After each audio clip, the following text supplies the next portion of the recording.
할렐루야. 하나님께 영광 감사 올려드립니다. 12월 셋째 주일 말씀 묵상입니다. 말씀은 누가복음 15장 8절로 10절 말씀입니다. 기도합니다. 영광과 감사와 찬송이 우리 하나님께만 있습니다. 온 마음으로 하나님을 사랑하며 예배하며 은혜를 사모하게 하시니 감사합니다. 주의 보혈을 의지하여 하나님 앞에 나아갈 수 있는 기회를 또 한 번 주시니 감사합니다. 주의 보혈로 우리 모든 죄와 허물을 사하셔서 마음을 여시고 눈을 열어 하나님 말씀의 귀한 것들을 깨닫기를 원합니다.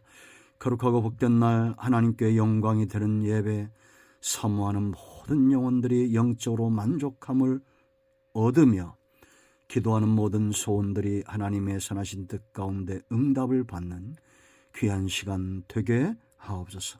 올 한 해 하나님 말씀 가운데 우리를 인도하셨사오니 이제 우리가 이 한 해를 잘 마무리하고 새해에도 힘을 얻어 주의 영광에 쓰임받기를 원합니다.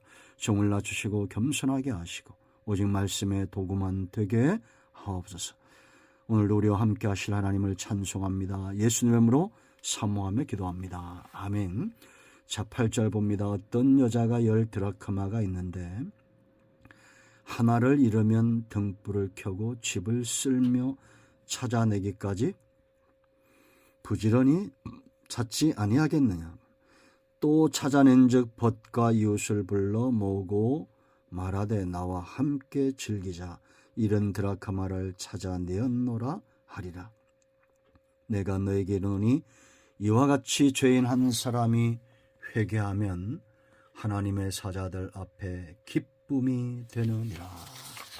아멘. 자, 여러분, 우리가 예수를 믿는 순간부터 시간의 문제죠. 세월이 갈수록 우리의 시각이 달라집니다. 보는 것이 달라진다. 이는 깨닫는 것이 달라진다라는 겁니다. 처음에는 우리가 예수 믿는 그 순간은 사랑으로 시작되었습니다. 사랑의 눈이 떠지죠. 마치 어린아이들이 엄마 아빠의 사랑을 제일 먼저 알듯이 그렇게 그 사랑에 대해서, 예수님의 사랑에 대해서 눈이 떠집니다. 그러나 이제 성숙해 가면서는 하나님이 기뻐하는 삶이 어떤 것인가에 대한 눈이 떠지기 시작합니다. 요즘 저는 참 많은 생각들을 하고 마음으로 기도하게 되는 것들이, 왜 우리나라는 이럴까? 어느 시절에 이처럼 나라와 민족을 걱정하는 뜨거운 열기가 있었는가? 많은 사람들이 광화문으로 여의도로 국회로 가고 있습니다. 그런데 과연 저들의 마음을 움직이는 것이 무엇일까를 생각하게 됩니다. 많은 이야기들을 우리가 할 수 있을 것입니다. 그런데 이러한 때의 성도는 어떤 삶의 마음이 가야 할까요? 너무나 당연한 것을 잊고 살지는 않는지 우리가 돌아볼 때입니다. 여러분, 세상에서 가장 큰 위기에 처해 있는 사람들은 누구인지 아십니까? 지옥을 향해서 가는 사람들이죠. 잊지 마십시오. 우리가 이 땅에서 오래 살아야 120년입니다. 이 120년, 건불 10년이란 말이 있잖아요. 대통령 된 지 이제 2년입니다. 처음에 그 영광이 어디 있습니까? 이 찰나와 같은, 우리의 영원한 시간에 비하면 찰나와 같은 이 세상 삶에 목숨을 걸고 시기하고 다투고 분쟁하다가 지옥 가서 영원히 형벌 가운데 처하는 사람들이 있다면 그들만큼 불쌍한 사람이 없을 것입니다. 지옥 가는 사람들을 막아서고 그들을 찾기까지 쉬지 않으시는 하나님의 열심, 이 하나님의 열심을 알고 깨닫고 주의 열심으로 잃어버린 영혼을 찾는 열심을 가진 자들, 그 전도자들의 발걸음이 광화문으로 가는 사람보다 많아야 될 것이고 국회로 몰려가는 사람들보다 많아야 될 것은 너무나 분명한 것 아닙니까? 이런 전도자들의 열심으로 한 영혼이 돌아올 때 하늘에 큰 기쁨이 있다는 겁니다. 먼저 믿은 저와 여러분은 마땅히 하나님의 나라를 위하는 자들이 되어야 됩니다. 하늘에 기쁨을 주는 자들. 그들이 바로 전도자요, 먼저 믿은 성도요. 오늘 누가복음 15장에는 잃어버린 것을 찾는 세 가지 비유가 나와 있습니다. 예수님이 비유를 왜 말씀하신다고 했어요? 깨달으라는 겁니다. 깨달으라고. 우리가 살펴봤죠? 지지난주에 잃어버린 양을 찾는 목자, 그리고 오늘 8절로 10절 드라크마 잃어버린 동전을 찾는 한 여자, 목자와 여자와 이제 11절로 30절은 아버지가 등장합니다. 잃어버린 집을 나간 아들을 기다리는 아버지의 모습. 이 비유의 핵심은 간단합니다. 죄인 한 사람이 회개하고 돌아오면 하늘에 기쁨이 있다는 겁니다. 이 민족을 향한 슬픔, 이 민족을 향한 안타까움, 그것이 저는 하나님의 마음이라고 생각합니다. 이 하나님의 마음을 좀 시원하게 할 수 있는 사람들, 대통령이라도 무당에게 매여 있으면 지옥 갑니다. 장관이라도 국무총리라도 누구라도 그들 가운데 장로가 있다 할지라도, 목사의 아들이 있다 할지라도 복음을 깨닫지 못하고 눈이 떠지지 않으면 그들은 이 땅에서 지옥을 삽니다. 물론 예수 믿었기 때문에 너와 내 집이 구원을 얻는다는 약속의 말씀에 근거해서 그들은 짧은 생애를 지옥을 맛보다가 천국의 불 가운데서 구원받는 것처럼 구원을 받겠죠. 세상에는 그래서 천국을 살다 천국 가는 최고의 사람이 있고, 지옥을 살다 천국 가는 사람이 있고, 지옥을 살다 지옥 가는 사람이 있습니다. 우리는 어떤 삶을 살아야 될까요? 이제 오늘 이 두 번째 비유인 드라크마 비유를 통해서 죄인 한 사람이 회개하면 그로 인하여 하늘에 기쁨이 있다는 것, 전도자들이 알아야 될 세 가지를 기억해야 됩니다. 첫째는 이 여인이 왜 열심을 낼까 하는 겁니다. 도대체 이 여인이 왜 열심을 낼까? 그 원인을 알아야 전도자들이 열심을 낼 겁니다. 이 여자에게 10드라크마가 있었어요. 그런데 하나를 잃어버렸어요. 10개나 있는데 9개가 남았잖아요. 뭐 하나가 그렇게 소중할까? 그런데 등불을 켭니다. 집을 씁니다. 찾아내기까지 다른 일은 다 제쳐두고 부지런히 찾습니다. 이는 10개의 드라마카는 다른 동전과 달라요. 그리고 잃어버린 동전 대신에 다른 동전을 갖다가 끼워 넣을 수 없습니다. 왜냐하면 신랑에게 사랑의 증표로 받은 겁니다. 여러분 살면서 사랑하는 사람들에게 선물을 받았던 적이 있죠? 그 사람이 귀하면 그 선물도 귀하죠. 그 모든 것이 다 귀합니다. 지참금과 같습니다. 이 드라크마 10개를 여인은 머리나 목을 꾸미는 장식품으로 답니다. 목걸이를 하든지 머리를 장식하는 것, 여러분 아마 상상이 될 겁니다. 그림이 그려지죠? 그리고 신랑을 맞이하러 갑니다. 그러므로 드라크마 이 동전 하나하나가 다른 동전보다 훨씬 더 소중한 거요. 누가 주었기 때문에? 신랑이 주었기 때문입니다. 하나라도 잃어버리면 나머지도 소용이 없어요. 여인이 열심을 냅니다. 여러분 죄인 한 사람은 저 사람은 죄인이다 이렇게 하면 안 돼요. 주인 대신 하나님 편에서 보면 그 사람은 지금 잃어버린 동전, 잃어버린 존재와 같습니다. 우리는 그들을 바라볼 때 죄인이다 하지 말고 하나님께서 열심으로 찾는 존재, 선택받은 이미 구원의 예정 가운데 있는 자들입니다. 믿었다가 낙심한 자들이에요. 이미 예수님에게 소유가 되어진 거예요. 잃어버렸다가 낙심한 영혼들, 교회 나오다가 안 나오는 영혼들 있잖아요.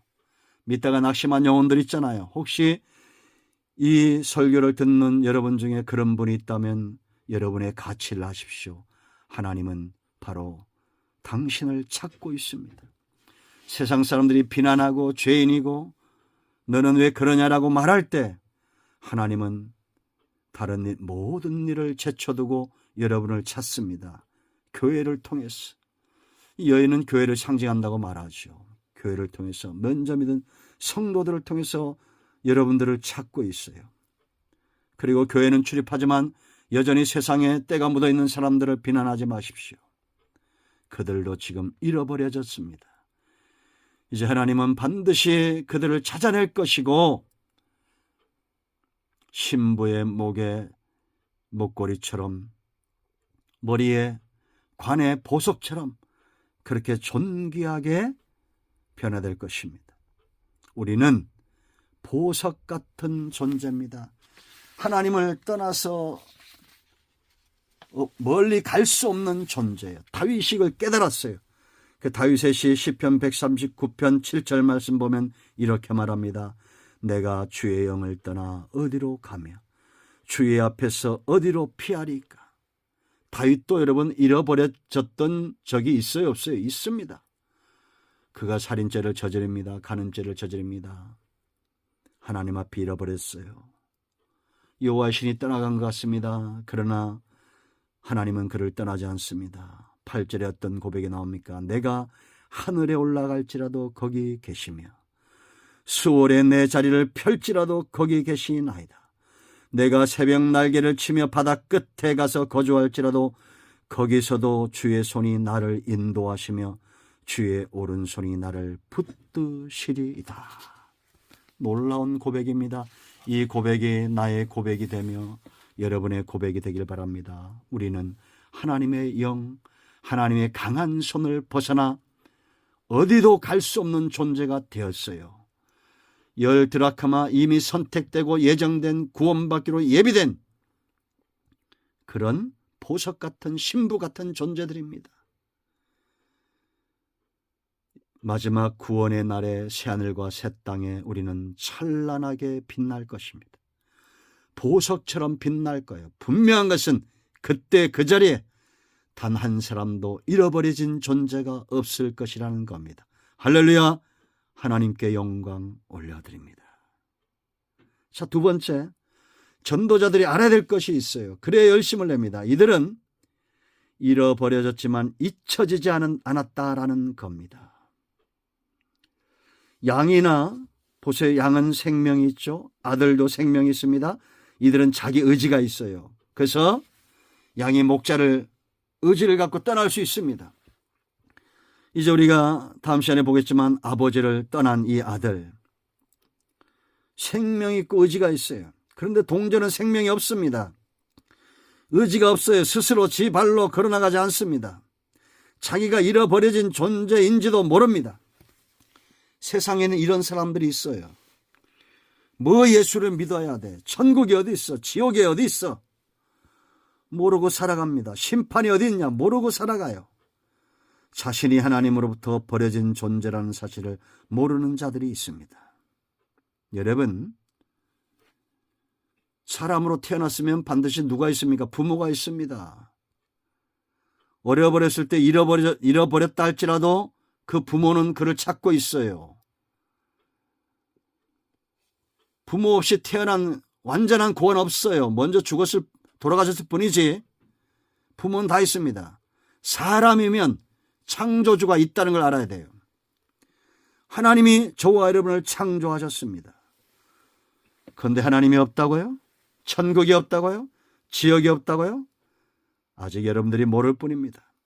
우상과 이단과 무당과 이 잡신들에 미혹되어 빠져있는 자들, 그들은 지금 아직 모르고 있어요. 탄핵받아야 될 존재가 아닙니다. 비난받아야 될 존재가 아니에요. 영이 흐려져 있어요. 그러므로 우리는 기도해야 됩니다.